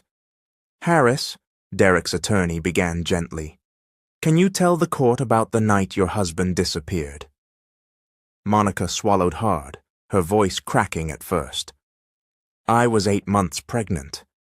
Derek came home looking terrified. He told me people he trusted had betrayed him, that he had to leave or we'd all be in danger. I begged him to stay, but he promised he'd come back." Her eyes flicked to Derek. He looked at her with such raw emotion she nearly lost her composure. She steadied herself. "He didn't come back. For 7 years, I raised our children alone. I believed he was dead. The world told me he was dead. But then, my children found him, drowning, and I realized he hadn't abandoned us. He had been running for his life." The courtroom hung on her every word. Victor's lawyer rose for cross-examination, his tone dripping with disdain. "Mrs. Harris, isn't it true that Mr. Carter left without explaining where he was going? Isn't it true he left you destitute?" Monica stiffened. "He left because he thought it would protect us." The lawyer smirked. "Or because he couldn't handle the pressure of fatherhood and responsibility." "Objection," Derek's attorney barked. "Sustained," the judge said sharply, but the seed of doubt had been planted. Then Victor made his move. His lawyer presented a series of photographs, grainy, blurred, but clear enough to stir whispers through the courtroom. In them, Derek appeared with a woman in a foreign city, laughing, dining, even holding hands. Monica's stomach dropped. "These photographs," Victor's lawyer declared, "show that Mr. Carter wasn't hiding from enemies. He was hiding with his mistress. He abandoned his family by choice." The gallery gasped. Cameras clicked furiously. Victor leaned back in his chair, his smirk widening. Derek shot to his feet. "That's a lie. Those photos are doctored. I don't even know that woman." But Monica's hands trembled. For a moment the air left her lungs.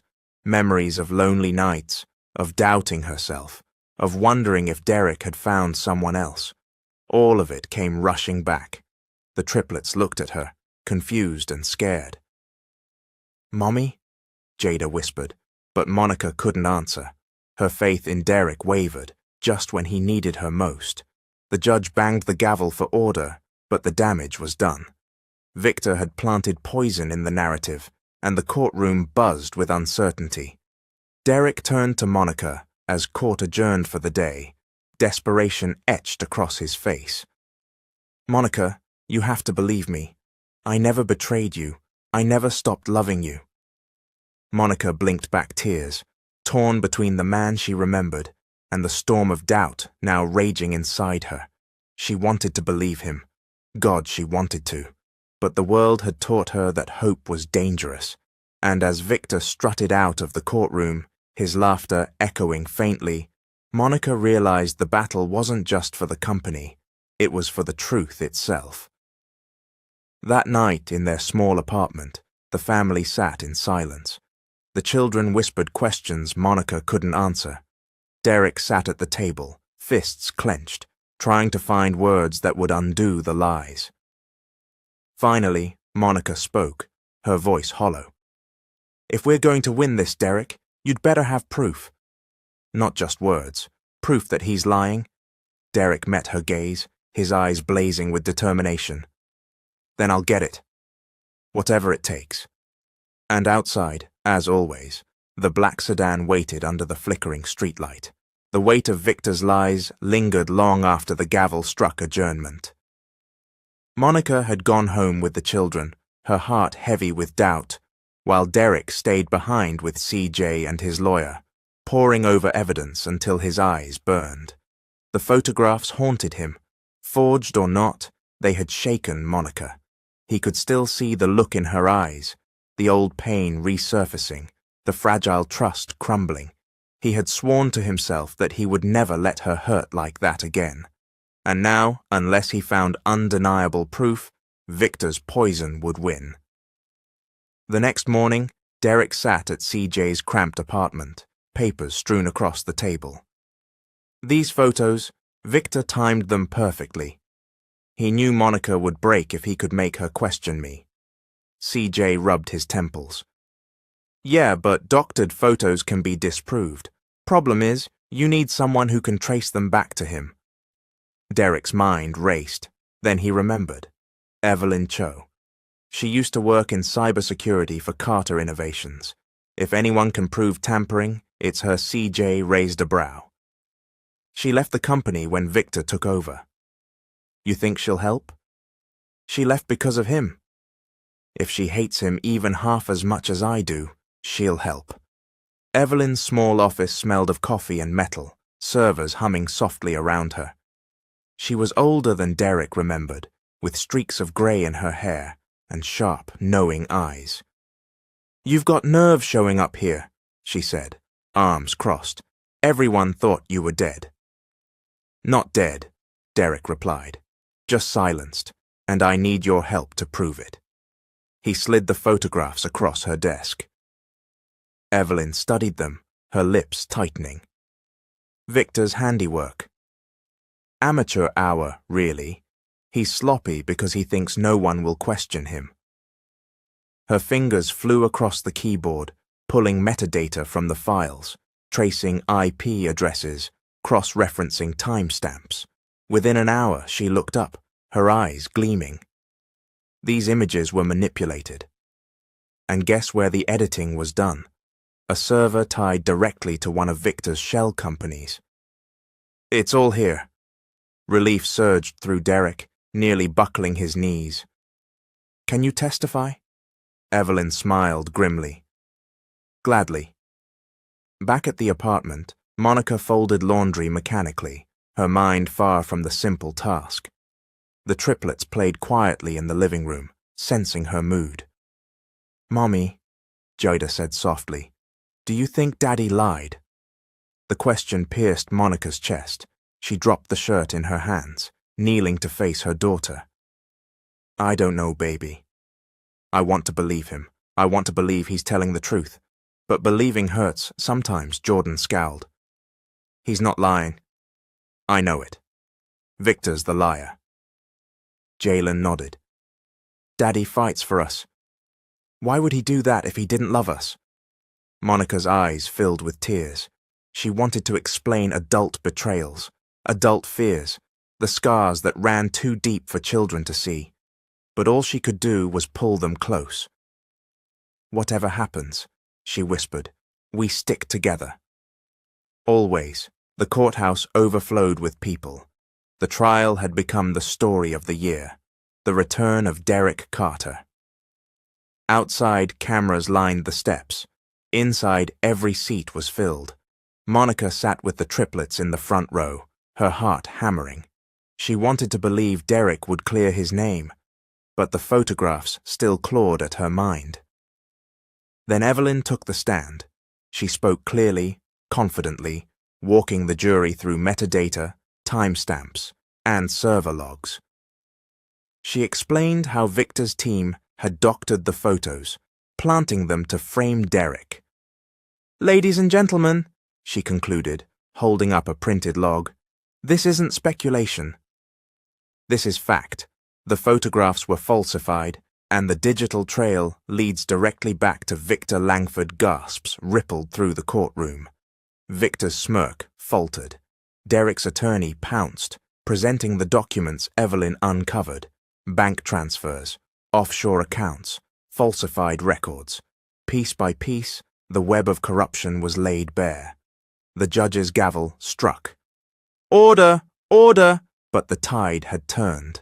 As the recess bell rang, Victor stormed out of the courtroom, Marcus at his side. His mask of confidence had cracked, rage seething beneath. They've got proof, Marcus muttered. Victor's eyes blazed. Then we end it another way. If I can't bury him in court, I'll bury him in blood. Tonight, Marcus, we finish this. That night, the Harris apartment was tense but hopeful. Derek had come home with Evelyn's testimony fresh in his ears, the taste of victory close enough to touch. The children clung to him, their eyes bright. Does this mean it's over, Daddy? Jada asked. Almost, Derek said, kissing her forehead. One more day, and Victor will have nothing left. But Victor had no intention of waiting for tomorrow. The first sound was the crack of the lock breaking. Then the door flew open, Marcus and two masked men storming in with guns drawn. Down! Marcus barked. The triplets screamed. Monica pulled them close, shielding them with her body. Derek stepped forward, fury blazing. Victor's desperate, Marcus sneered. He knows he's losing. So he sent us to send a message. Derek's eyes narrowed. Then deliver this message back to him. I'm not running anymore. The first sound was the crack of the lock breaking. Then the door flew open, Marcus and two masked men storming in with guns drawn. Down! Marcus barked. The triplets screamed. Monica pulled them close, shielding them with her body. Derek stepped forward, fury blazing. Victor's desperate, Marcus sneered. He knows he's losing. So he sent us to send a message. Derek's eyes narrowed. Then deliver this message back to him. I'm not running anymore. Chaos erupted. Derek lunged at Marcus, grappling for the gun. The children scrambled under the table as Monica grabbed the nearest object, a cast-iron skillet, and swung it at the second intruder, knocking him back. Jordan shouted, "Get him, Daddy!" While Jalen hurled a toy truck at one of the masked men. Jada clutched her bear, tears streaming, but she shouted too, "We're not scared of you!" The fight was brutal. Derek, weakened but fueled by love, wrestled Marcus to the ground, fists flying. Blood smeared across his knuckles, but he didn't stop. Monica smashed the skillet again, disarming the second man. Finally, sirens wailed outside. Neighbors had called the police. The intruders fled, dragging Marcus out with them. The family collapsed in each other's arms, shaken but alive. The next day in court, Victor walked in pale and tense, the bravado gone. News of the failed attack had already leaked. The police had evidence linking Marcus to Victor. Derek's lawyer presented it with precision. Photographs of Marcus's car outside their apartment, eyewitness statements, even fingerprints.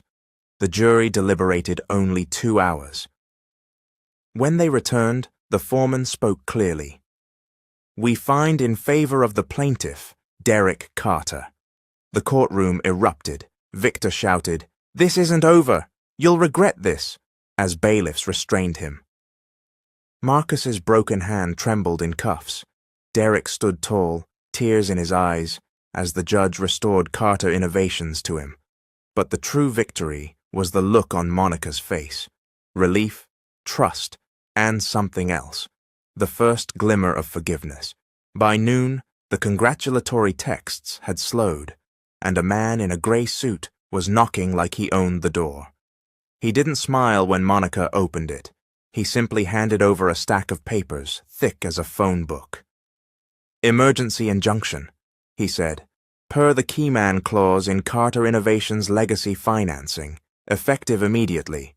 Asset freeze, operational pause, board oversight transfer, pending review." Derek skimmed, color draining from his face. "This clause only triggers if company leadership causes violent disruption." The courier tapped the page. "Home invasions, risk to continuity, sign here to acknowledge service." He left before anger could find words. Payroll, lab vendors, the very lights in Derek's new office, stopped cold by ink. Monica set the packet down like it might explode. "We just won. How do they still have their hands on your throat?" The answer arrived 15 minutes later in a polite knock from Child Protective Services. The caseworker, a woman with careful eyes and a sunflower lanyard, stood in the doorway with a clipboard and a soft voice. "We received an anonymous tip about safety concerns. I'm required to check on the children." Monica's spine straightened. "Come in." The apartment was bright, freshly swept, the triplets' art taped along the hallway, sunbursts, beach waves, a family of 5 holding hands. Jalen produced report cards without being asked. Jada showed the caseworker her chore chart, dotted with gold stars. Jordan explained their safety drill in case strangers came. Back to the bench, eyes up, hands together. The caseworker nodded, writing quickly. "They're clearly loved." "My concern," she said gently, eyes sliding to Derek, "is the outside threat." "I'll note that at the door," she added, lower. "Anonymous tips aren't always about the children. Sometimes they're about leverage." The phone rang while Monica was still processing that word. A voice she didn't recognize filled the speaker. Warm, paternal, wrong. Derek. "Randall Pierce," it said, like a teacher greeting a favorite student. "I'm sorry your celebration was cut short. These old clauses are so inconvenient. Sign a temporary stewardship. I'll lift the freeze, stabilize operations, and keep those little ones safe from the spotlight." Derek's jaw worked. "You hid this clause, then staged the conditions to trip it." "A founder's passion makes him careless," Pierce said pleasantly. "Be a father. Let someone steadier steer." The line went dead. Silence hummed. "That wasn't Victor," Monica said. "That was the man Victor answered to." "Pierce funded our earliest round," Derek said, voice flat. "He could hide a kill switch in the paperwork and sleep like a baby." At county lockup, Marcus had the shakes when CJ visited. His fingers, still splintered, tapped the table. Pierce paid for the fake janitor at the school, he rasped. Pierce ordered the photos. Victor was loud. Pierce is quiet, he swallowed. I'll talk, for protection. Back at Evelyn Cho's cramped office, servers thrummed like summer cicadas. She mapped Derek's network on the wall with string and markers, then stopped cold at a line of code buried in an old repo. There, she said, a server-side deadman script. If control changes hands or your account goes dark, core patents auto-license to shell companies. See the callback domain? It pings a private VPN that geolocates to a co-working loft Pierce rents under a dummy. So even if I agree to his stewardship, he strips the crown jewels, Derek said. Unless he admits it, Evelyn replied, eyes bright. On the record. Monica looked from the code to the children's drawings on Evelyn's corkboard, Jada's beach, Jalen's towers, Jordan's bold block letters, family. She exhaled. Then we make him say it. Not in an alley. In the open, with witnesses. CJ pulled an old file from his bag, a tiny recorder from a board retreat years back. Pierce's voice crackled through static. Founders are replaceable. Control is architecture. It wasn't a confession, but it was a fingerprint. Evelyn texted a name to a federal contact she trusted. Limited wire authorization. Might be possible if the meeting was public and the bait clean. We need a place that's bright, crowded, supervised, Monica said, thinking fast. The community gala at the school on Saturday. I'm already a volunteer. Teachers, parents, daylight. No shadows to hide in. Derek nodded slowly. We send Pierce stewardship papers. Watermarked, tracked. Invite him to finalize terms for the children's safety. He'll bring the threat he always uses. He'll bring help, Monica said. So will we. That night they practiced with the triplets at the kitchen table, not with fear, but with focus. If anyone reaches for you, Monica said, tapping the diagram, what's the drill? Back to the bench, eyes up, hands together, the children chorused, voices steady. Derek looked at them like they were the bravest people he'd ever seen. On Saturday, he told Monica quietly, we end it. She took his hand and didn't pull away. On Saturday, she said, we do it right. Saturday arrived wrapped in sunlight. Colorful pennants fluttered above the school lawn, tables glittered with bake sale foil, and music drifted easy from a Bluetooth speaker. Monica moved through the bustle in a bright volunteer tee, clipboard in one hand, the other never far from the triplets. Jalen, Jordan, and Joda rehearsed their short poem beside the stage, sneakers bouncing on clean concrete. Everything about the day said safe. Evelyn brushed past with a tote bag that looked ordinary and wasn't. Inside were the warrant papers, the tiny transmitter, and the stewardship packet, watermarked and tracked. She touched Derek's sleeve, subtle. Mike's live. If he brags, it's ours. CJ lingered near the lemonade stand in a baseball cap, his phone camera tucked against a stack of cups, bored allies spaced like harmless parents across the lawn. 2 quiet agents, summer casual, sunglasses, no drama, chatted by the raffle table. Pierce arrived without hurry, as if he'd been invited to bless a ribbon cutting. Crisp suit, smooth smile, a fond grandfather visiting the fair. His eyes assessed the scene and returned to Derek, indulgent. You chose quite the venue. Crowded. Bright, Monica said, stepping up beside Derek. Exactly the kind of place a protector would appreciate. Pierce's smile flickered. He accepted the manila envelope Derek offered, weighed it like a prize. You're making a wise decision. We'll say it's a temporary stewardship for continuity and... His voice softened, stage whisper gentle. For the children's safety, of course. Read it, Derek said. All terms inside. Pierce opened the packet. Evelyn, 3 tables away, watched his phone's screen light bloom in her tracker app. The watermark pinged. A second ping. His VPN handshaking with the shell network she'd mapped. Her thumb hovered above capture and didn't press. Not yet. "Before I sign," Pierce murmured, still wearing the benevolent mask, "you'll sign mine." He slid a slim folder from his briefcase, the gloss of a courthouse seal catching clean noon sun.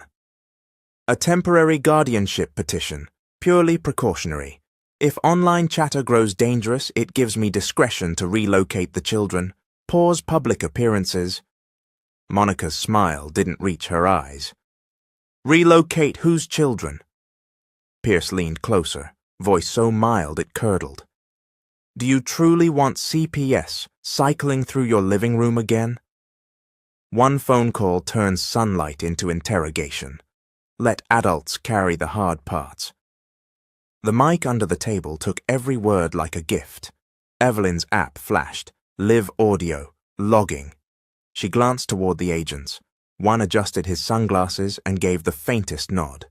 On stage, the MC tapped the mic.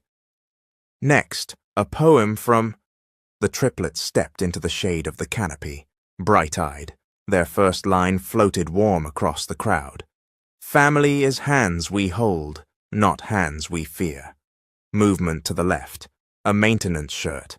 A familiar, wrong face. The janitor from the school doors glided out of the traffic by the tetherball pole, too smooth for a man hauling a mop. He cut a line toward the stage, eyes set, not on the microphone, but on the children. Monica didn't think. She acted. 2 fingers to her lips, 1 sharp whistle, the practiced blast the teachers knew. Chairs scraped back. A mesh of adults drew in, forming a soft wall, a circle collapsing without panic. Jalen grabbed his sibling's wrists.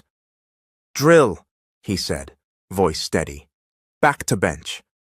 Eyes up, hands together, the 3 moved as one, quick and clean, palms laced, backs pressed to the bright blue bench, like they'd rehearsed it to music.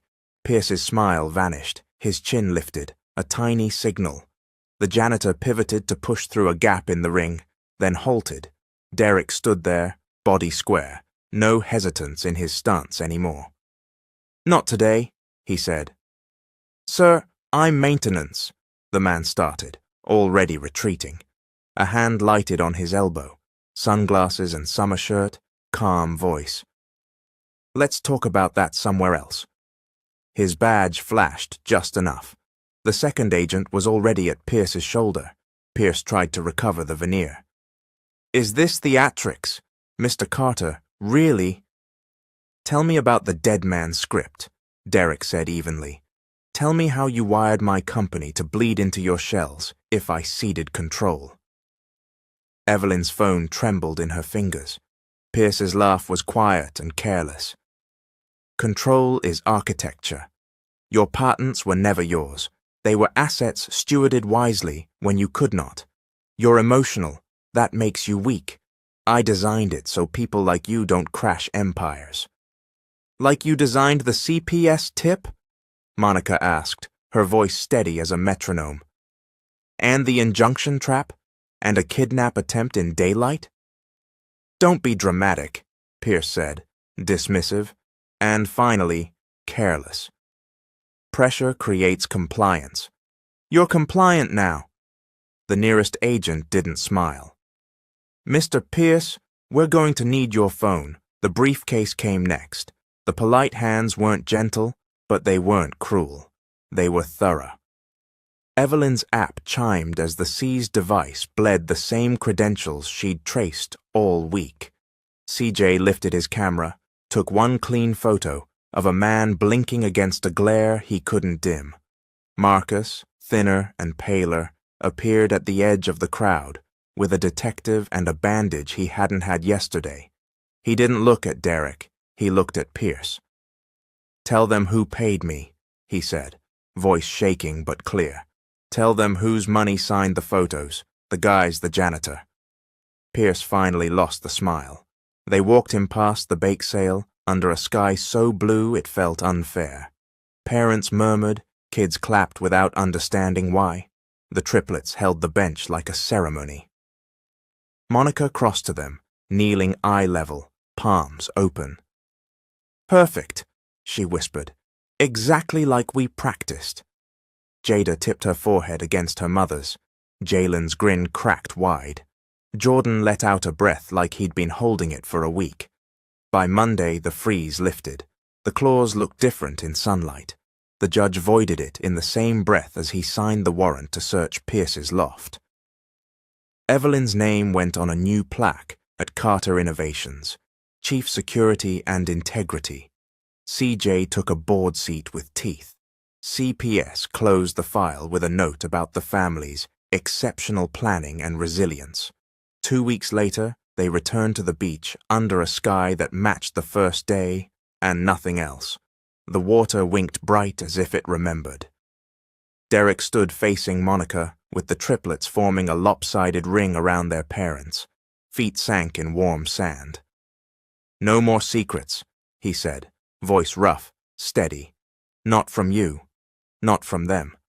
I can't give back the time we lost, but I can give you every day forward."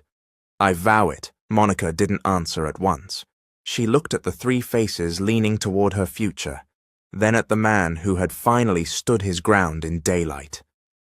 "Then we build it," she said softly. "4 guardians, not 2. She glanced at the triplets, who lifted their joined hands like a cheer. They walked up from the tide line to a small easel draped in cloth. Jada tugged the corner free. The sign beneath read, "The Monica Harris Foundation, Legal Aid and Digital Safety for Single Mothers." Carter Innovations matched the seed in full. The board added more. Keisha cried first, then laughed at herself. Even the principal had to remove her glasses.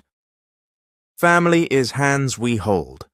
The triplets finished their poem up the sand, sunlight catching their braids and lashes, and hands that hold us back from fear. When they sprinted into the foam, Derek chased them, splashing. Monica followed, clothes be damned, laughter lifting into the bright, forgiving air. The season didn't end with a door slamming or an engine idling under a broken streetlight. It ended with water warm around their ankles, voices high, and the easy terror of being happy again. Justice had been public. Love, however, was theirs.